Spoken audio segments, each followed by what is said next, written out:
திருப்பத்தூர் அருகே சாலை வசதி செய்து தரக்கோரி பொதுமக்கள் பேருந்தை சிறைபிடித்து சாலை மறியல் போராட்டத்தில் ஈடுபட்டனர்.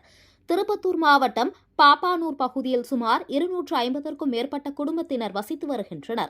இந்த நிலையில் பாப்பானூர் பகுதிக்கு செல்லும் சுமார் 1 கிலோமீட்டர் அளவிலான சாலை மிகவும் குண்டும் குழியுமாக உள்ளது. மேலும் இந்த பகுதியில் சாலை வசதி செய்து தரக்கோரி பலமுறை அதிகாரிகளிடம் கோரிக்கை வைத்துள்ளனர். அதற்கு அதிகாரிகள் இந்த பகுதி குருசலாப்பட்டு மற்றும் இருனாப்பட்டு ஊராட்சிக்கு சேர்ந்தது என்றும் தட்டி கழித்து வந்தனர்.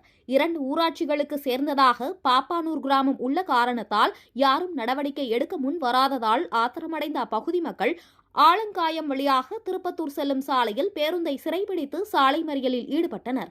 இந்த சம்பவம் அறிந்து வந்த குருசலாப்பட்டி காவல்துறையினர் சாலை மறியலில் ஈடுபட்ட பொதுமக்களிடம் விரைவில் சாலை அமைக்க நடவடிக்கை எடுக்கப்படும் என்று உறுதி அளித்ததன் பேரில் பொதுமக்கள் சாலை மறியலை கைவிட்டு கலைந்து சென்றனர். இதன் காரணமாக அப்பகுதியில் சிறிது நேரம் பரபரப்பாக காணப்பட்டது.